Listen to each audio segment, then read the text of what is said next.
Welcome, everyone, to Rayon Tech. I hope that everyone's doing well. This is my second part to my first hack lab, CYB 610, which is the penetration testing course. I've been having a lot of fun with this. Let's get into the video. I'll pretty much break it down.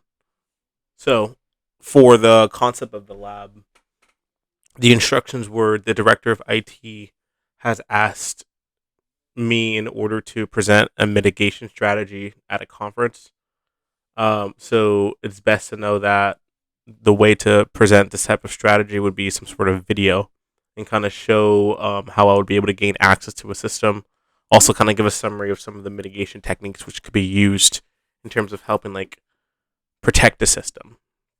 So this is kind of like my snapshot and my version of how I was able to simulate an actual attack in a test environment, and also the best mitigation strategies as well. So in order for this to work, I first had to have two systems.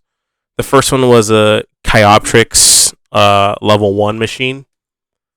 Pretty simple, pretty easy to use. This was like a virtual machine, which I was able to download the Kioptrix ISO file and then load it onto there. And then the second thing which I did was have my Kali Linux. And so in terms of making sure that these worked properly, what I needed to do was adjust the settings on VirtualBox to make sure that they're both on bridged adapters, which means that they'll be able to become discoverable when you actually look at it on the Wi-Fi. But enough about that. Since I mentioned Kioptrix test part lab number 1, this would kind of be my breakdown of the screenshots of what I did in order to kind of simulate the attack. So we start with the screenshots. Okay, so as you can see here, there's two different terminal windows up here. So the first one, what I was able to do was I was able to scope and scan to see which networks were currently available within the network. And so by using the nmap command, I was able to just type in nmap and then the IP address, which was my host IP address. And then from there, I was able to see what were the different things around the different areas. In terms of the IP address, you can see the MAC address. So over here, if we go back, we see that PCS, this right here is my Kioptrix machine. And so what I was able to do was get the IP address of that and then type in the nikito.h command. And pretty much what that did was it ran like a pretty big scan to see what ports were currently open on the actual IP address itself. So here are some more screenshots showing kind of how I was able to crack the code in a sense and still conduct the test at the same time. And show I was able to get administrator access also. So from there, what I did was I opened up the Metasploitable console, and this is with the command on Kali Linux. You have to make sure you're on the root terminal. You type in msf console, and what that does is it opens up the vulnerability testing tool of Metasploit. And so it works really well because from there you can go on to the next command, and in order to pretty much do more operations for Metasploit, you look onto the next page over here. So the commands which I was able to do from Metasploit, we can kind of look at it here. So with the Metasploit, I was able to not only set the actual current host to the IP address of what I wanted to exploit, but also I was able to pretty much use a type of package, and the one which I had was the exploit/unit/web file upload. So it uploads a file actually. And so from there, what I was able to do after that is once I exploited it, it ran the malicious file on the given IP address. And so that's an example of how you're able to kind of like look at different vulnerabilities of what can actually happen, especially when you start scanning vulnerabilities. Because when you start scanning it, you can see what's open, what's closed, where a vulnerability may actually be active. And this kind of lets you see it on the left hand side of how you can actually conduct a vulnerability. It's simple how you can do that with Kali Linux. That's why it's very important to make sure that security is present everywhere.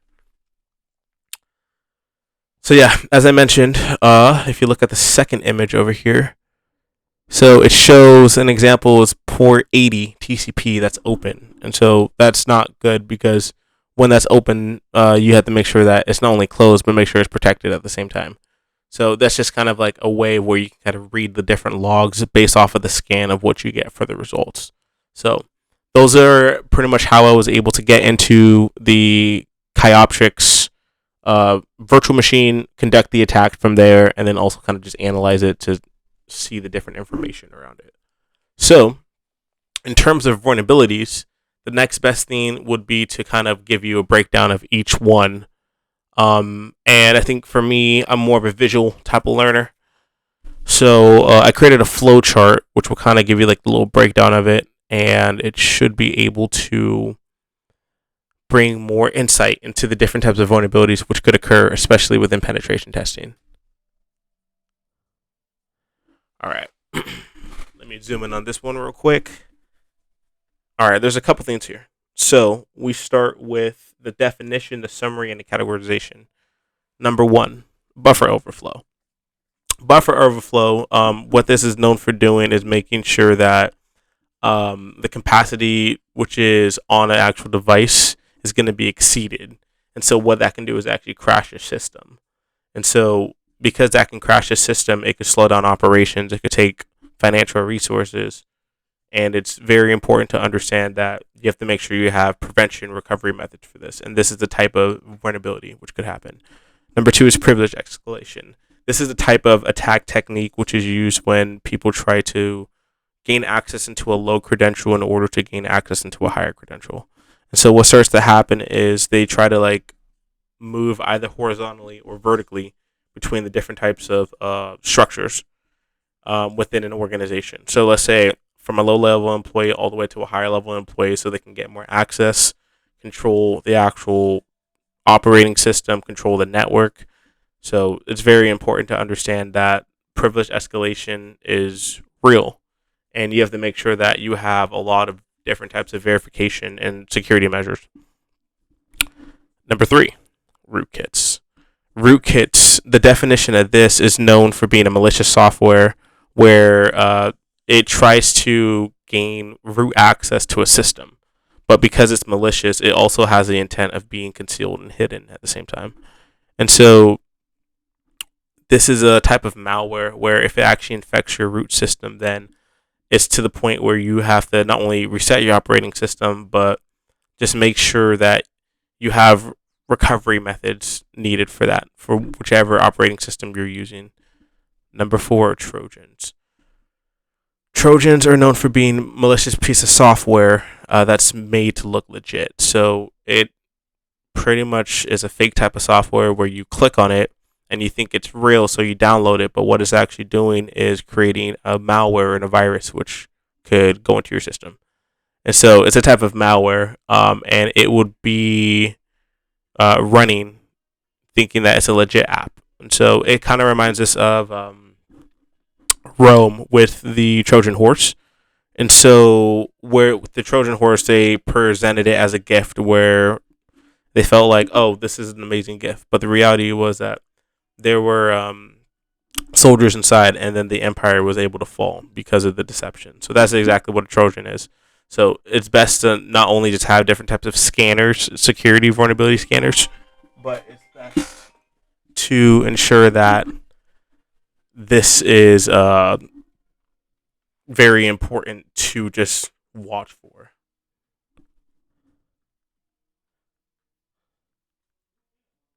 All right, the next thing is backdoor. Backdoor is known for having a covert method that is used to gain access into a system. So the thing about a backdoor is that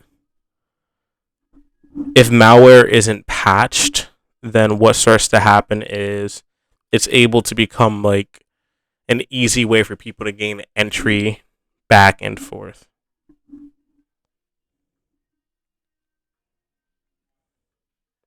And so for this falls under being a security vulnerability threat.